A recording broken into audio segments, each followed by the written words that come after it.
Mga bagay na malas sa loob ng inyong kwarto kaya nagluluko ang inyong karelasyon. Unang-una, eto na, alam nyo na siguro to, salamin.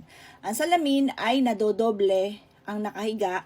Nasasalaminan po yan, ibig sabihin third party po yan.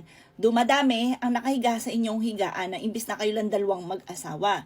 Ganun din po mga bossing, malas ang meron pong TV sa may harapan ng inyo pong higaan kasi ganun din po yan, salamin din po yan. Sumisimbolo yan ng third party.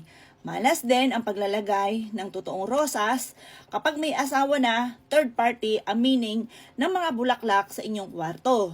Pero pag ikaw'y single, naghahanap ka ng forever, yan ay kailangan kang maglagay po dyan para lumakas ang inyong karisma. Pero once na kayo po yung mag-asawa na, yan po ay malas na maglagay ng totoong bulaklak sa inyo pong kwarto. Sumisimbolo ito ng third party. Ito rin po, pag naglagay ka ng aquarium sa inyo pong kwarto, may mga ganun eh.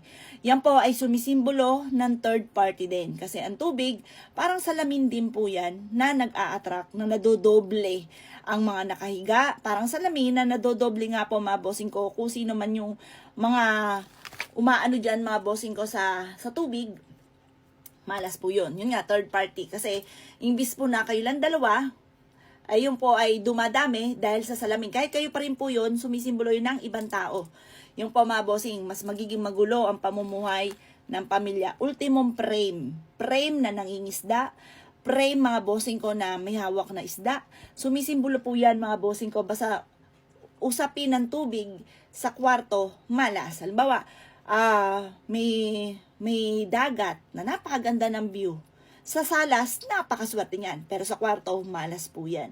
Basta, halimbawa, palaka. Yan po ay nakatira rin sa tubig. Yan po ay sumisimbolo rin ng third party. Kaya kung ayaw na may third party, huwag nyo po yan gagawin. Ganon din po, sumisimbolo mga bossing ko ng malas na madalas na pagtatalo ng mag-asawa kapag meron pong walis tambo, walis tingting, yung mga panlinis sa kwarto. Hindi po yan maganda sa kwarto. Ganon din ang pagkakaroon ng mga stepin or sapato sa ilalim ng inyong higaan. Yan po ay sumisimbolo ng pagtatalo lagi ng mag-asawa. Ganon din po mga bossing ko, ang maraming bulaklak na fake or kaya po yung mga dahon na fake, basta yung mga fake na yan, malas po yan sa loob ng kwarto dahil nagiging mainitin ang ulo ng bawat isa. Magkakaroon ng mga pagtatalo. Yan po yung mga malas sa loob ng kwarto po ninyo. Kaya kapag may ganyan kahit sa kwarto ng mga anak, lagyan nyo na sumisimbolo ng tubig, magiging pasaway po yan. Sakit yan ang inyong ulo. Ilagay sa inyo pong ilalim ng hagdanan, malas din po yan. Ganon din po yun. Magiging sakit ang inyo pong ulo at may mga matitinding pagsubok na dumarating sa pamilya. O paano mga bossing? Kung kayo naniniwala, baguhin nyo na. Dahil, yan po aking mga naipayo sa inyo, ay nasubukan na at marami na rin po iba't ibang istorya ng buhay ng mga boss na iyan po ang isa sa mga pinagsimulan. Meron sila mga ganyan at talagang matindi ang mga pagtatalo. O paano mga bossing? Good luck po sa inyo po lahat.